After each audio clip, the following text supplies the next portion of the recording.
holders, creditors, or other stakeholders.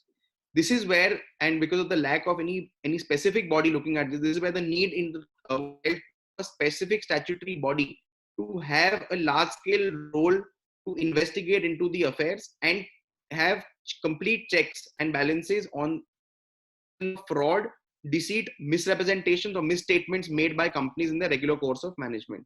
Just go to the next slide, please.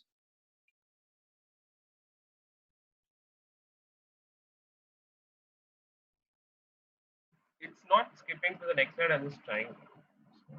Anyway, so which is where under the 2013 Act, for the first time, the SFIO was given a statutory force. The SFIO was incorporated and brought in under the ambit of the Companies Act as a body is formed Companies Act 2013 itself. The SFIO is established under Section 211 of the Companies Act and has wide-ranging powers now, which are inculcated in 212 to 224, Section 212 to Section 224 of the Companies Act. Now we'll just briefly go over this, and then probably we'll deal with all the practical aspects. So if one looks at the Companies Act, Section 211 talks about what the SFIO will consist of. SFIO as a body, the investigation body, will have a director and either deputy from other departments of the government or who are officers directly recruited by the SFIO at various posts, which will be termed as inspectors of the SFIO, who will then be authorized to conduct investigation into the companies.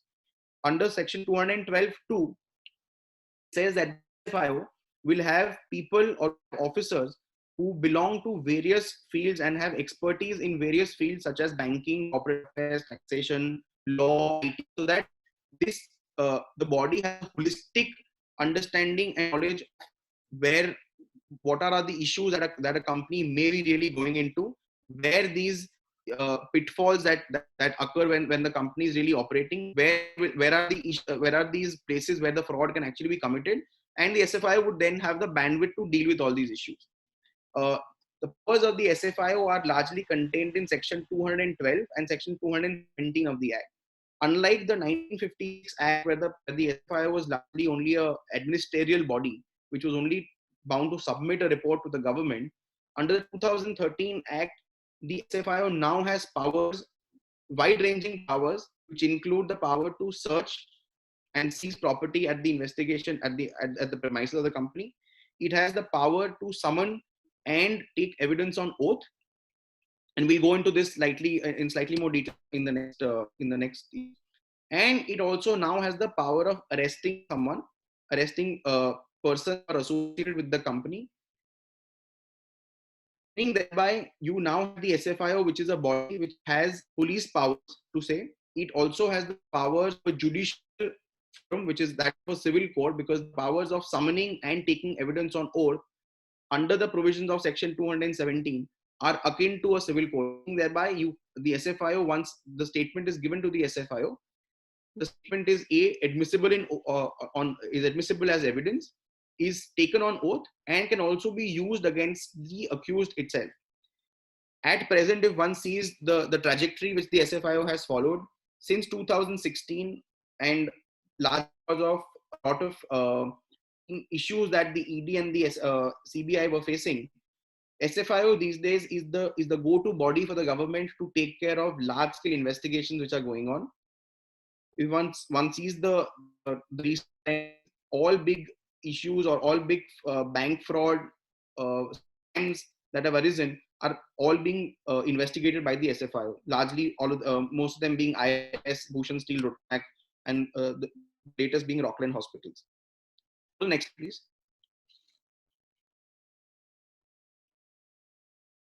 So the first issue that we will probably go into. Are you able to go on to the next slide? Yes, sir.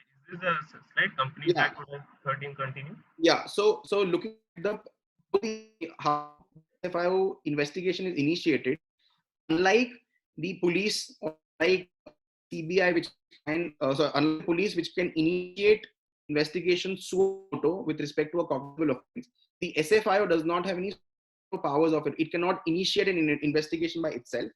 The only 4 categories on which the investigation initiates are when the central government issues an appropriate direction or order directing the SFIO to initiate investigation into the affairs of a particular company. And these four are captured in section 2121 of the Companies Act. These four are, as one can see the slide, if there is a report from the Registrar of Companies or an inspector appointed under the Companies Act 2013 that the affairs of the company need to be investigated into, or there's a special resolution by the company which is submitted to the central government, after which the central government feels that there is a necessary to actually investigate into the affairs of the company, or in public interest, the central government feels that such an investigation is necessary, or on the request of any of the state or central governments. Section 221C is the broadest out of all, and practically in most cases that we have seen, the central government issued order under 221C and in public interest directing the SFIO to initiate investigation, which investigation then is a very broad ambited investigation without any borders or boundaries. The investigation can span from everything that the company has done and every action that the company has undertaken for the period under investigation. Most importantly, if one sees the ancillary provisions with respect to these powers, the moment the SFIO initiates an investigation into the company, no other investigating authority under the Companies Act can initiate investigation or continue its investigation qua that company. So, and this is limited to authorities under this very act. So the moment the SFIO initiates an inquiry, the ROC or the RD or any other inspector, if there's any investigation continuing against the company or any proceeding continuing against the company, be either compoundable or not compoundable, those will have to be stopped and immediately transferred to the SFIO so that the investigation can be under one roof. Similarly, there is also a larger duty cast upon other agencies like the ED, like the tax department, the CI, that the investigation is ordered by the central government with respect to a particular company, all the material that has been collected by the other agencies with respect to that company also need to be immediately handed over to the SFIO. So one can see that to some extent, the political will that is being formulated for the SFIO is that all the investigation that has to happen for a company which is being directed to be investigated into has to be under the umbrella of the SFIO. And to that, section 212.17 is actually very widely worded. It says authorities, including any investigation agency, state government, police authority, income tax authorities having any information, shall provide all such information to the SFIO, meaning thereby that the SFIO will then become the repository of any action that has to happen against that company. More onerous provisions which for the wide-ranging powers of the SFIO are section 219, where during the course of the investigation into the affairs of a particular company, the SFIO also has the powers to investigate into any other company, need not only be a subsidiary or a parent, the other CUI. So the moment there is a company which is under investigation, which has common directors, common managing directors, common managers, any other related companies, they may not be subsidiaries in the real sense, but they can also be affiliates, they can also be other associated companies. Even those can be brought into the ambit of the SFIO investigation, provided SFIO may recommend to the central government and the government allows that investigation to continue.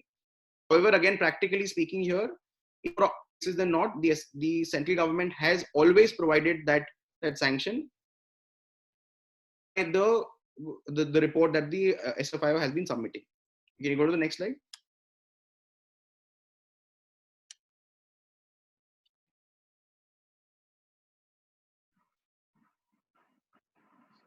Getting a bit stuck, sir, at every junction. Okay, so yeah, now is it okay now? I think it's yeah. So the first issue, and this is where we now deal with the legalities of what the actions of the SFIO are, and then we'll open it up for discussion. There are 4 or 5 broad issues that have come to court and which have really intrigued the way in which SFIO provisions are worded, because they're really the most happily worded provisions, nor are they streamlined on the basis of existing statutes. It's a very ingenuous sui generis blend that the Companies Act captures with respect to the powers that it has given to the SFIO. The first being, unlike the police which investigates upon an FIR, a formal document which is required to initiate an investigation, and which mandates the police under the CRPC thereafter to meet with certain mandatory compliances under the CRPC. Unlike that, the SFIO does not have such a mandate under the Companies Act, and the investigation is initiated only basis an order from the Ministry of Corporate Affairs, MCA. The moment the MCA sanction comes in, the SFIO initiates investigation. There is no formal registration of the case as such by way of either the FIR or, like in ED cases, we've seen that an FIR. There is no such procedure that the SFIO follows, and the investigation continues in terms of the provisions provided under the Companies Act. Typically, here one will also have to read section 212(4) with 202, which says the manner in which the investigation is to continue is as provided under this very act. However, there are other provisions in the Companies which take you or relate back to the CRPC. For example, under section 436(38) of the Companies Act, the trial which is to happen after the investigation is complete and the complaint is filed has to be governed by the CRPC. The evidence which is taken, the provisions which say that the CRPC has to be followed. Even in terms of the arrest powers or the grant of bail, provisions of the CRPC are alluded to in the Companies Act. However, because of this incongruity where the SFIO does not really have any procedural mandate under the CRPC to follow, there are various actions that the SFIO takes which impact the rights of the accused in a very prejudicial manner. For example, the SFIO, considering it, there's no FIR registered or any formal document which initiates investigation, the SFIO does not maintain a case diary in the first place.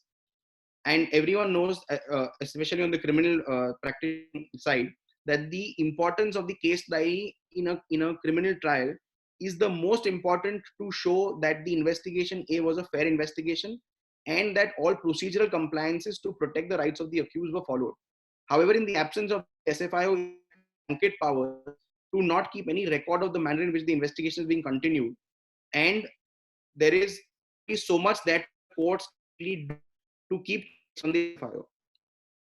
Secondly, even at the time of arrest or the time of production of the persons in custody, there is no requirement that the SFIO follows of producing the relevant investigative material to show that the investigation conducted and the person has been found guilty of committing the offense. There is no status report which is submitted in courts to say as to what the status of the current investigation is, especially in cases where persons are kept in custody, but the investigation is still underway.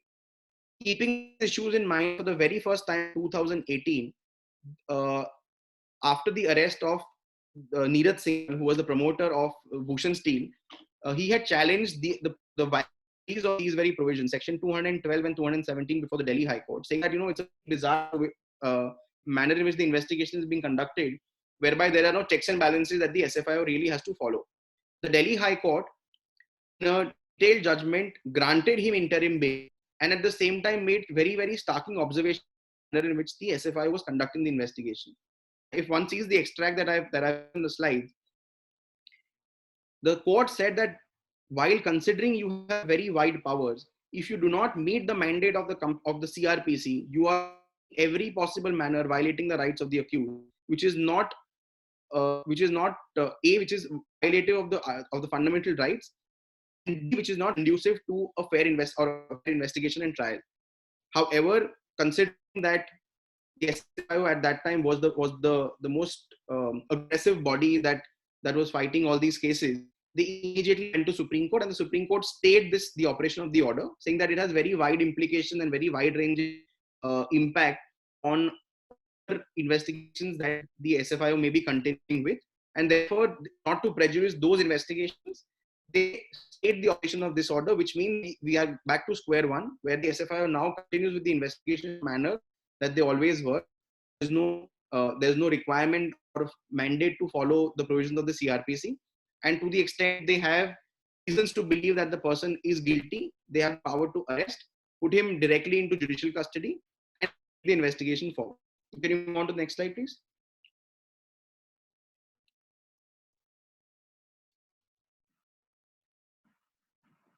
So, in light of what is happening, and in light of this major anomaly on whether CRPC is mandatory required to be followed or not, the question that arises for deliberation and consideration is that should there be either an amendment, or should there be a decision making mandatory compliance of CRPC a necessity for the SFIO? And this can one can see that there are various hints in the Companies Act which show that this compliance may be necessary. However, considering the stand that the Supreme Court has taken right now, it remains to be seen how it gets dealt with going further, considering that at present there is no mandate given to the SFIO to actually uh, protect or preserve the rights of the accused to the extent provided under the CRPC. Can we have the next slide? Now, the other incongruity that is found in the SFIO is with respect to the nature of the investigation and the nature of trial that follows. And I'll just briefly have to take you as to on other statutes with respect to this before actually going onto the issue of the Companies Act. Is this the correct slide, or should I go? Yeah, go to the next slide, please. Now, one major issue that has been largely faced proceedings under the Customs Act, so either customs officers, excise officers, or the ED, are that statements submitted or made to these officers are considered to be admissible in court. So, unlike Section 161 of the CRPC, which says that statements made to the police are not admissible per se, and they have to be either corroborated or contradicted under the Evidence Act, there are specific provisions under these various acts, such as the PMLA, Customs Act, which say that statements made to officers under these specific acts are automatically admissible as evidence and can be used against the accused persons. Going up to the Supreme Court, constitutional benches have upheld these provisions on primarily two counts. One is that they say that these officers are not police officers as such, because they do not. The only power that the officers under these various provisions are that they have the power only to submit a complaint, which is a private complaint under the CRPC, on which the concerned magistrate then has to take cognizance, has to issue process and take the investigation, take the trial forward. Along with that, the judges also say that because there is no formal registration of a document or an FIR as such, these persons who are facing investigation in cases before the PMLA or the Customs Act are not accused in the true term or the formal connotation of being an accused, and therefore the question of any violation of rights under Article 20 do not really arise. So there's no self-incrimination till the time you're not an accused. Contradicting this to the provisions of the SFIO, the SFIO has two very, very ingenuous provisions, if I can use that word, because unlike the provisions of the other statutes, the SFIO on one hand has the power to file a complaint before the concerned court after the investigation is over, and this complaint will then be treated as the complaint on the basis of which the trial commences and is taken forward. At the same time, and just to go back on the procedure, so once the SFIO completes the investigation under section 212, 12, 13, 14, 15, once the investigation is completed, a detailed investigation report is then submitted to the central government. And once the central government has the time to peruse the report, it will then take a decision on whether there is a requirement sanction to execute the report or not. Only after this sanction is granted can the SFIO go forward and file the complaint before the court. Till that time, till the sanction is not granted, the SFIO does not have the power to even file the complaint.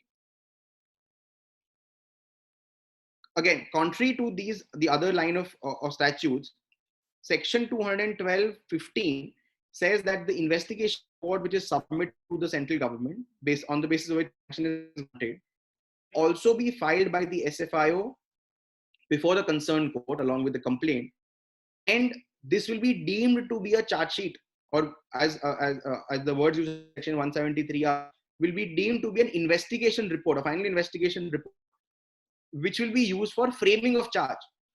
So you have a situation where, unlike other cases where the offenses are dealt by people who are not police officers per se, and the trial is actually a trial process of the complaint case, the SFIO files a complaint as well as a charge sheet, making it a very anomalous situation as to how this is to be dealt with. Because one knows that under CRPC, there's a separate procedure that is to be followed for a complaint case, and there's a separate procedure to be followed as far as a trial on an investigation or a charge sheet is concerned. Considering that here the SFIO has the power to actually file a charge sheet, one can argue that the powers of the SFIO are akin to that of police powers, and therefore, considering that powers of police are given, statements made before the SFIO are statements made to the police and cannot be used as evidence, and at the same time, the process of actually continuing the investigation after registration of a formal document is a must. And one should go back and read the Neeratha judgment of the Delhi High Court, because all these issues were very clearly dealt with by Justice Muralidhar when he said that because you have the power to file a charge sheet, nothing says that you do not have do not have police powers, and there is therefore an equal mandate on you to register a formal document and ensure that the mandate of CRPC is complied with. Can we go to the next slide, please? Now that's now issue number one. Issue number two is with respect to the admissibility of statements which are made before the SFIO. As I said, statements which are made before the ED, Customs Act, customs officers are also admissible in nature. If one section 50 of the PMLA or section 84 of the Customs Act, these statements are also made admissible. However, considering that the SFIO has power to actually frame charges or has the power to file a charge sheet, which will directly be used by the court to frame charges against these accused, one can definitely see that sections 217.4 and 217.7 are violative of the rights of the accused, because they are really accused in the true sense of the CRPC and Article 20. And it is leading to a situation where the SFIO is shying away from complying with the with to actually use statements under as 161 and making them admissible to pin down the accused. What in fact the other problem that is being faced with this issue is that if there are more than one accused in a particular case, and in which most SFIO cases there have been various accused. For example, the Bhushan Steel case has 287 accused, and even a lot of them have not even entered appearance till now. Most cases that come to court see large number of accused ranging from 20 to 150 people. In a chain of transactions or a series of transactions with the SFIO is investigating into, consider the very harsh nature of section 217.4, meaning which says that these statements can be used as evidence against that very person or otherwise as admissible evidence. Statements accused are being used as admissible evidence against to pin down on the admission of guilt.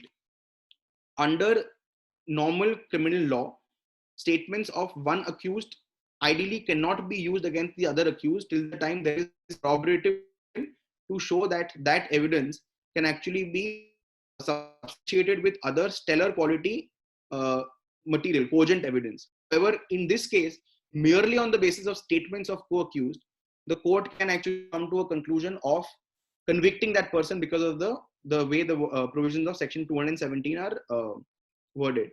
And this is the reason why there have been very grave apprehensions in the manner in which the SFIO has been conducting investigation. Practically speaking, we have seen that a lot of statements are, because they are taken on oath, are actually taken in a coercive manner. There is large-scale harassment or undue being placed on the accused or on the people facing investigation to actually go forward and sign the statements. And once the statements are signed, to the extent they are not redacted or to the extent they are not really contradicted immediately in court, they stand the test of time and ultimately become to be used as evidence against that accused. Can you go to the next slide? And this is where there are a couple of petitions pending in the Supreme Court as well, where people facing investigation before the SFIO have directly filed petitions in the Supreme Court stating that in light of the mandate which is provided under 217 and having apprehensions of coercion and undue harassment, let there be two things. One, let there be video recording of all evidence, of all statements taken by the SFIO, and let there be a lawyer presence mandated for all investigations to take place. This is pending and it's up for consideration sometime soon. The third issue that we've seen come across courts in with respect to SFIO investigations is the time period which is to be provided. Now, if one goes to see section 212(3), the said provision says that once the central government assigns, and the word is assigns the investigation to the SFIO will then ensure that the investigation is completed within the time period specified in the sanction granted by the central government. The words used under section 212(3) are that, and I'll just read this out. It says that the manner to be followed will be as covered in this chapter, and the SFIO shall submit its report to the central government within such period as may be specified in the order. So if one goes to see the strict in which the provision is worded, one sees that there's a time frame within which the SFIO has to really complete the investigation. Now, this question came up in the case of in the other scam matter. There was one set of accused which challenged, which filed a petition before the Delhi High Court, where the grievance raised was this, that he was arrested after the time frame which was mentioned in the sanction granted by the central government. He said that considering that the arrest was made after the time period is over, the investigation as such became, and since the investigation lapsed, his arrest was illegal and therefore filed a habeas corpus. The Delhi High Court granted him relief and asked him to be released immediately. The SFIO on the very same day filed mentioned the matter before the Supreme Court, got an immediate stay. Once the matter was argued, the Supreme Court gave a detailed judgment in 2019, and speaking through Justice Lalit, interpreted section 212(3) to mean that considering that the investigation has already been assigned, and they interpret the word assigned under section 212(3) to say once it is already assigned to the SFIO, the powers of central government cease for the moment and the investigation report is not submitted, and therefore till the investigation is within the ambit of SFIO, they have all the powers, and therefore you cannot curtail the investigation by fixing a particular time frame. And therefore the word shall has to be read as may, and the stipulated time period is only a directory stipulation. In this breath, they all court and said person cannot be released on the ground of habeas corpus. Considering he is arrested and a judicial order has been passed granting his judicial custody, everything is set, all the illegalities are set at naught, and therefore he'll have to go and fight for regular bail. So again, one can see that courts, especially the Supreme Court, has taken a very liberal stand as far as procedures of SFIO is concerned, or the mandate that the SFIO is following. On one hand, we've seen Neeraj Singhal, where the requirement to follow CRPC was set aside, and we have SFIO now only governed by provisions of the Companies Act. Here we see that the mandatory nature of the time period of compliance is also taken away. And this will also follow with respect to the next issue that we'll discuss, which is on the manner in which the bail conditions are set out. Can we go to the next slide? Yeah, so, and this probably is the fourth and the last issue which we'll discuss, and this will take the longest time, considering it has been subject matter of a lot of judicial time across various courts. Now, unlike the provision under the CRPC, which are under section 437 and 439 regarding grant of bail, section 212(6) of the Companies Act has what is very popularly known as the twin condition of bail. These are very onerous conditions which say that unlike the normal course of CRPC, where bail can be granted if there's a reasonable presumption that the person has committed the offense, section 212(6) has two conditions which are necessary to be met out. Condition 1 is that the public prosecutor has to have a necessary chance to oppose the bail, and 2, upon hearing the defense or upon hearing the bail application, the court has to have a reason to believe that the person is not guilty of the offense. So the requirement of at the stage of grant of bail has practically turned to become a mini trial, where unlike showing normal circumstances like the charge sheet has already been filed, there is no flight risk, medical conditions, conditions that this person will not be, there's no apprehension of tampering of evidence or tampering of witnesses, or that since the charge sheet has already been filed and or the charges have already been framed, the trial has commenced, there's no risk of the person actually tampering with the investigation, with the trial going forward. Here is a case where at the stage of bail, the person has to practically conduct the trial and show that he is not guilty of the offense. Now, before I go on to the issues regarding this provision, let me also just point out one thing very quickly.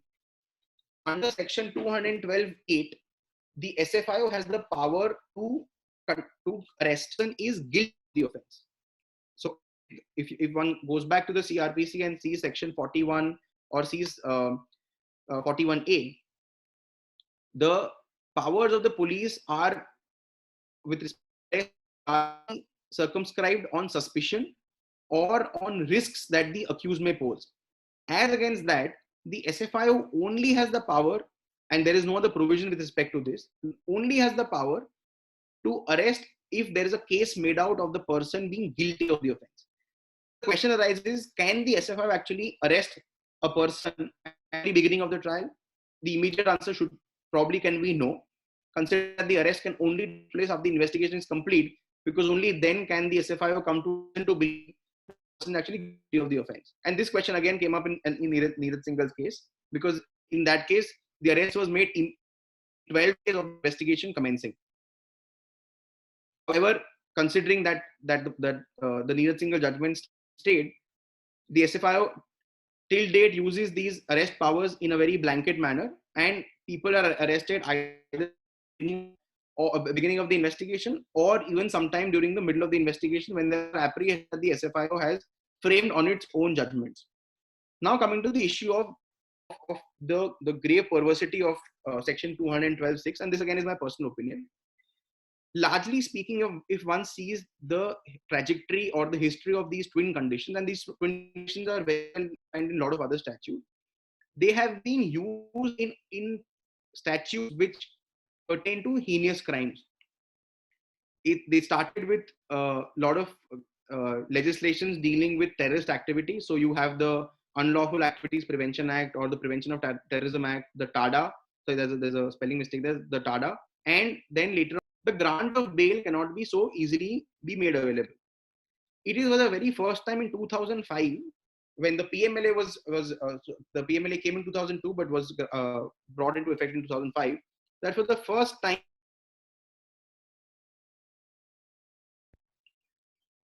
And considering that they were very harsh in nature, the provisions of these twin conditions with respect to economic offences was challenged with respect to the PMLA provisions under section 45 of the PMLA, was challenged before the Supreme Court as being violative of the rights, the fundamental rights of accused.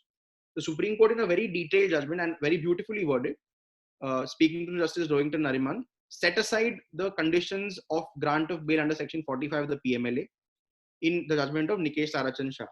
The court primarily gave two reasons, and the main reason for setting aside that provision was that the way in which section 45 was worded. Section 45 of the PMLA said that at the time of grant of bail, you have to show that you are not guilty of the offense, not only under the PMLA, but also of the predicate offense. And very briefly, just going over this, the action of money laundering is if you have earned or if you have gained a proceed of crime, which you're trying to then show as, where you're trying to show the tainted money as untainted with respect to a schedule of offenses. The schedule is provided under the PMLA itself.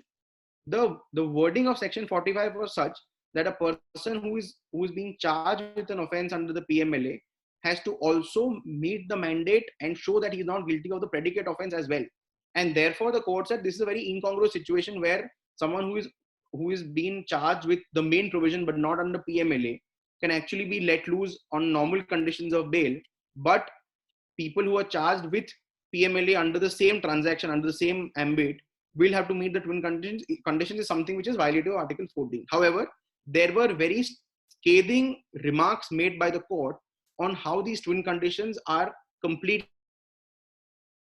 Courts say that section 45 is a drastic provision which turns on its head the presumption of innocence, because now, unlike the prosecution have to discharge its burden of proving that the accused has actually committed the crime. At the stage of bail, the accused now has to show that he is he is the person who has not committed the offense.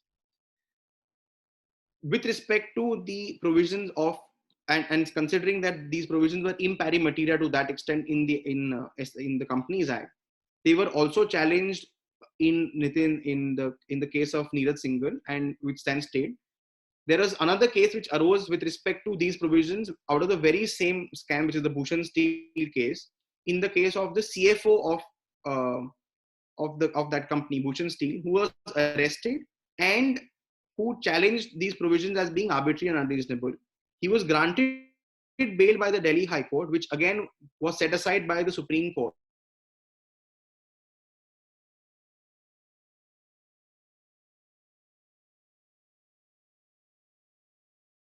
And literally met by every trial court or high court who is considering the grant of bail, and treated the grant of bail in economic offenses to be of and escalated the economic offenses to the level of heinous offenses. So the court actually sent the matter back and remanded the matter back to the High Court for consideration, saying that you have not looked at the requirement of twin conditions under 212 clause 6. So you please consider the bail application again, but this time please look at 2126 and see if the mandate of the twin conditions are met or not. As was expected, considering the Supreme Court had given its dictate, the Delhi High Court did not grant bail and the bail stood cancelled. This is a very remarkable case where there are almost 250 plus accused. The trial has not yet commenced. The investigation report was filed almost a year back. This person has been languishing in jail for almost a year and a half. However, considering that the twin condition necessarily has to be met, every court has shied away from giving him bail, considering that the allegations are such that at the stage of grant of bail, someone is not able to discharge that burden. However, if lately, and there are two issues which I'll probably discuss at this stage. Lately, we have seen two trends. One is two decisions of the Delhi High Court, where the courts have held that once the charge sheet has been filed or once the complaint has been lodged, you cannot just go by twin conditions, because and there a lot of assuage is taken from section 212(7), which says that along with the twin conditions, one also has to meet the normal requirements of bail under the CRPC. You cannot just harp on the twin conditions for not grant of bail. Court relied on the judgment in P. Chidambaram's case and said that even though economic offenses are of grave nature, the normal jurisprudence of bail cannot be forgotten.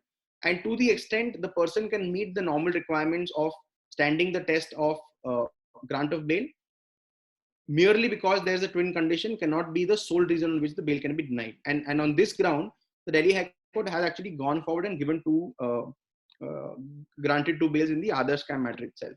Very interestingly, there is also a recent judgment, not really recent, a judgment passed by the Punjab and Haryana High Court, which said two things. Which said that if one reads the provisions of section 212(6), and read with 212(8), considering that the mandate of both of them are same, the twin conditions can only be applied to a person who is arrested in the first place. It cannot be applied to someone who is listed as an accused in the complaint, but is not arrested during the investigation stage. While this is not really the language of section 212(6), the court took a very beneficial stand to the accused and said, if you were not arrested, you have to go by the normal CRPC provisions, and the requirement of the twin condition need not be met. The Punjab Haryana High Court also took a very, I would say, accused friendly view in this case. And this is the judgment of Ram Kumar Modi versus SFIO. Court said that it is, if one also goes to read the language of 212(6) and also reading a lot of other provisions of the Companies Act, court states that the provisions are not mandatory in nature, and it will be an absurd observation or an absurd conclusion to come to if one says that at the stage of bail, one has to do a mini trial and prove that he is not guilty of the offense. So the court actually states that even though 212(6) stays on the statute books, to ensure that bail does not become a mere impossibility and a formality for the courts to consider, the provisions of section 212(6) have to be read in a directory manner and cannot be applied to every case. It has to be just glanced over, kept into consideration, but cannot be made a mandatory provision. This probably is a very progressive and a forward step which the court has taken to ensure that the provisions of bail under the Companies Act stand to be aligned with the provision under the under CRPC. Obviously, this judgment of the Punjab Haryana High Court stands to be challenged by the SFIO, and as coincidence may have it, it is coming up a final hearing on Monday. So once the hearing will take place, probably there will be one more topic to discuss on this as to how the court really has dealt with that issue. However, having said that, considering this is the stand of a High Court, there are also various petitions pending before the Supreme Court, where accused in various cases have directly challenged these provisions before the Supreme Court under Article 32 as being violative of Article 14 and 21. And wherever the accused have not been arrested, the courts till date have been granting an order of no coercive steps. This order then obviously has been read by the accused and the trial court to say that considering the petition is pending with respect to the challenge of the vires of the Act, even if the complaint is filed, the courts are reluctant to apply the twin condition for the grant of custody or for the grant of bail, where the accused have such a protective order. However, what really is up for consideration or for discussion is two things. One, to what extent can such conditions be read with respect to economic offenses, considering that most economic offenses, like even the offenses that the SFIO considers, are largely offenses of fraud. And if one sees the definition of fraud or the punishment for fraud under section 447 and 448 of the Companies Act, the punishment is of 10 years. Other economic offenses also, like all offenses under the PMLA, the punishment goes up to 10 years. So if the punishment as such is only to that extent, to what extent can you say that these are heinous offenses or offenses of grave nature to make bail impossible? That's topic number one for consideration. And issue number two is, in light of various judgments now coming up where these twin conditions are not really enforced, which is the judgment in P. Chidambaram's case, or Sanjay Chandra, which is the landmark judgment, the recent landmark judgment on bail, wherever these twin conditions are not there, can you to that extent read these provisions as being the general law on bail to ensure that accused do not suffer a grave prejudice to their liberty, in light of that very provision being already struck down in a specific statute which would pertain to an economic offense, and which is doubted by most courts and already pending consideration before the Supreme Court in a serious manner. So bail and the issue concerning custody has been a very, very big topic of discussion with respect to SFIO's powers and SFIO's mandate, because once and speaking from the point of view of the way the government sees it, because of the bandwidth that the ED and the CBI are facing, the infighting that recently happened with respect to the CBI, and the large amount of vacancies that have arisen in the PMLA in ED and CBI. Today, the government is seeing SFIO as its sole body to take forward large-scale investigations. So there is a very big push to ensure that these provisions stay on the statute book. Can there be a change of that political will to ensure that there has to be a balance of the manner in which the investigation and trial take place vis-a-vis the rights of the accused, or in light of past experiences that the government has faced with respect to people facing such fraud cases and fleeing the country, are these provisions really protective in nature to ensure that there are no further absconders, or there are no further situations where people are left high and dry with people with the accused running out from the country, and ensuring that the banks are left to just deal with the assets on the ground? So with that, I leave the floor open for questions, if any, and thank you so much for your patience on listening to this webinar. Thank you for the session, sir. We have a couple of questions. I'll just go by them one by one. Yeah. So one of the attendees asked, what rights do aggrieved company have against prejudiced SIFO investigations on insistence of the central government? Sorry, can you just come again? What are the rights the aggrieved company have? Against a prejudiced SIFO investigation on insistence of central government. Okay, so see, one issue that arises is I understand the question, and I'll also narrate a factual scenario which is very which is ongoing right now. So the powers of the SFIO are very constricted to the extent that they cannot initiate investigation till the time the central government actually mandates the investigation. Whether the investigation itself was initiated with malafide or not is something which courts cannot go into. Mainly, and this has largely been a worry considering the wordings used in section 212 1C, which is that the central government can initiate any investigation in public interest. So it need not receive any documents, it need not receive any information or reports from any of the agencies. To the extent even a newspaper report suggests that the central government feels that the investigation has to be conducted, it can initiate the investigation.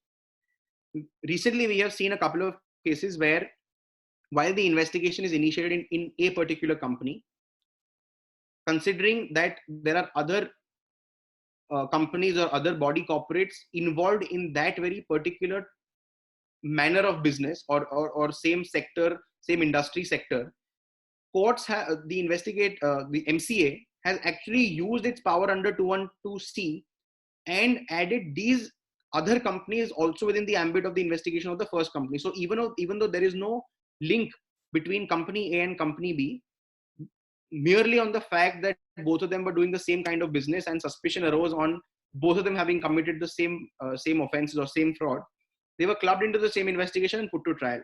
Now this, if one asks, can definitely be considered to be an abusive conduct on part of either the MC or the SFI on conducting the investigation. However, looking at the way the statute is worded, and generally if one sees the power, the law on this, that if the power is used in the manner in which the statute provides for it, it cannot be questioned as being malafide.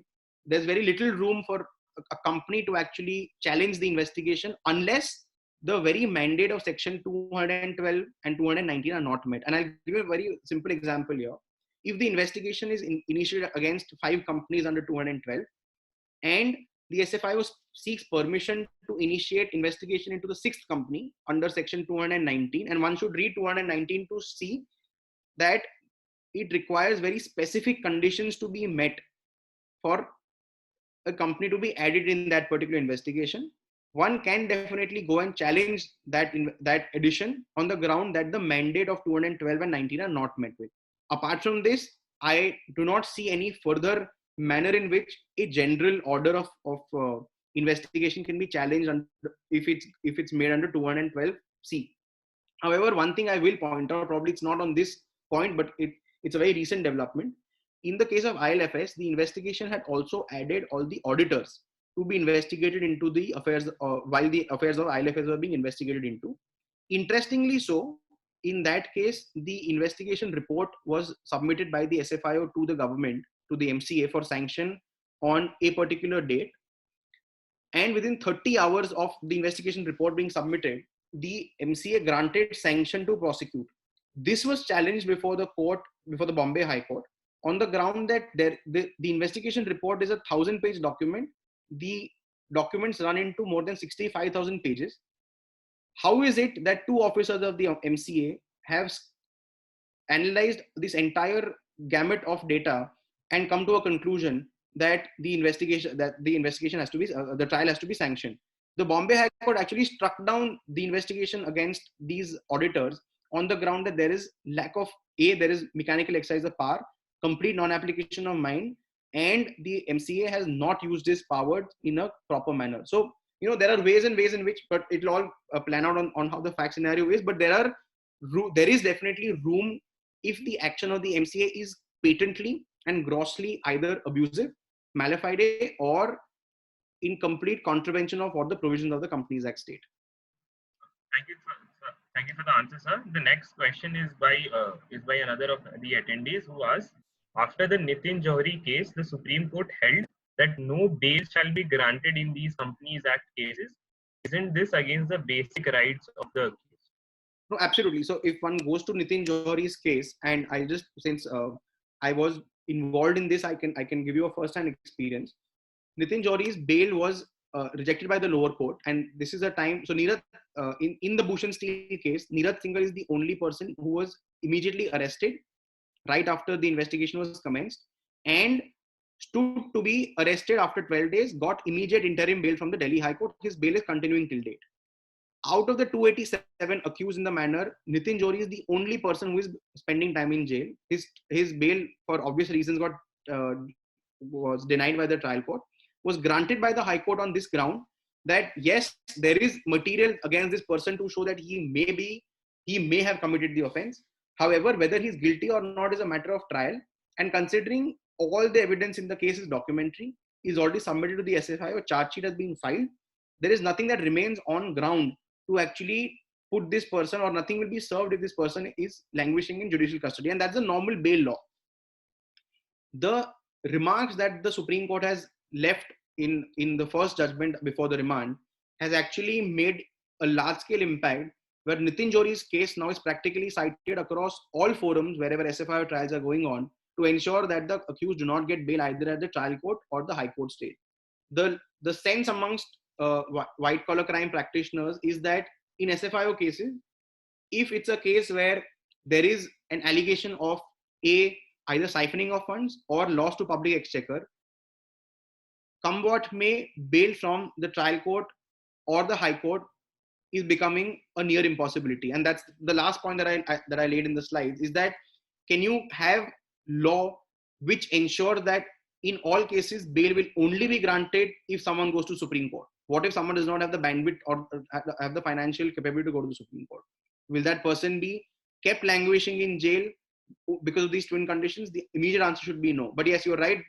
After the Nitin Jori case, there is definitely a very, very grave impact. In fact, even the other case that I cited, where the Punjab Haryana High Court has taken an ameliorative view, even there on the facts of the case, the Punjab, after making these submissions, the court denied bail. So there is this overarching presumption in SFIO cases that the trial courts or the high courts are left with, that considering it's a case of a fraud or a scam, grant of bail should not be as leniently granted as one would do even in normal CRPC trials. Thank you for the answer, sir. I have a question. It's a two-part question. So my first question is, what is the distinct legislative history behind the SFIO provisions in the Companies Act that it is equivalent to acts like UAPA, POTA, TADA, NDPS? So because in these terrorist, anti-terrorist legislations, we see that the legislatures go a bit overboard and make provisions which contradict with the constitution, but because in matters of terrorism, we generally see that happening. So why is it that it is happening in an SFIO provision? What is the distinct legislative history behind it? And my second, should I ask the second question or should I? Yeah, go ahead. So, and my second question is, does the SFIO need to be completely in line with the CRPC proceedings, or is there some need for some special provisions in which we create a distinction between the CRPC provision and SFIO proceedings? Okay, so answering your first question first, with respect to the legislative history. Now, if one goes to see the other heinous crime statutes, these provisions were also challenged in the UAPA and POTA, and the Supreme Court in judgments have held them to be constitutional on the ground that yes, we understand the point that they are violative of fundamental rights. However, the public interest utility or the state necessity in that case is so high that has to be balanced with the denial of rights. You're right, there is no such discussion with respect to the provisions of the Companies Act. However, the legislative history does not really go right up to provisions of these anti-terrorist laws. What made it easier for the Companies Act to come in with this provision is that by this time in 2013, in 2005, there was already a similar provision existing in the PMLA, and you already had 2 or 3 cases where big bank fraud or big scam cases, the promoters or the prime accused had tried to flee the country or successfully fled the country. So once someone has fled the country and there is a public image that has been built that all economic crime offenders are being let loose, it became more of a political mandate for the government of that day to bring in this provision to ensure that bail becomes a near impossibility. So as such, there is no legislative history except for the PMLA. they don't, the discussion with respect to these provisions or even the statement of objective reasons doesn't go right up to ensuring or to justifying as to what the state necessity is. The necessity or the reasoning which has been shown is a line of judgments that started after a judgment of the Supreme Court in a case of State versus Jagan Mohan Reddy, which had this 2 or 3 stray paragraphs on how economic offenses are a class apart, and economic offenses have to be treated carefully with a lot of caution, considering that economic offenses are the next terrorism of the day. And that's the wordings used in these judgments, saying that the urban terrorists of the country are the economic offenders. So on this line, it became fairly simple and also public assurance giving measures for the government of the day to bring in these provisions.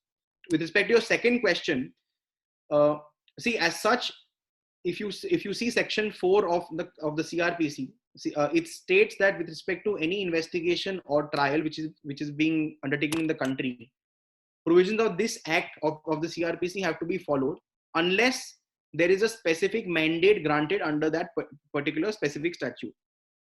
Companies Act is a very, again, here there's slight anomaly, because Companies Act is a very hybrid manner in which the provisions have been drafted.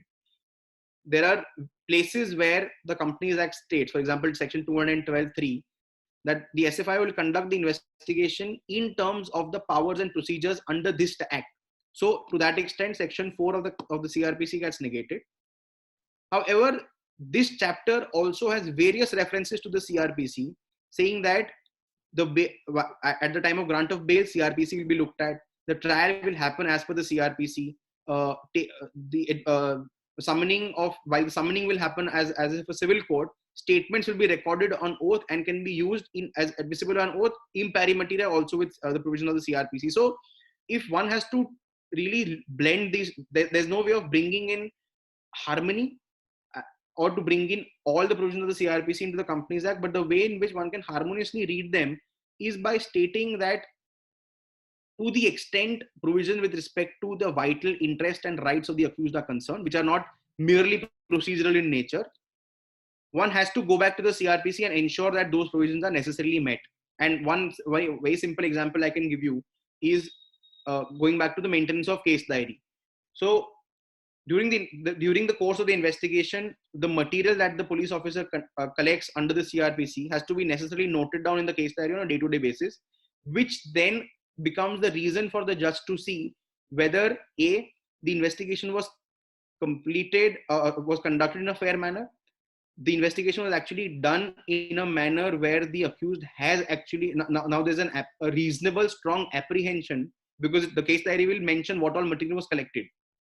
The apprehension is sustained by evidence on record to say that the accused has committed the offense. Now, till the time these are not procedurally mandated on the SFIO, the trial court doesn't really have any material before it, except for that one pager ground of arrest that the SFIO gives, and the 10-pager remand application to say these grounds are made out. What is the material that the SFIO gives? Nothing.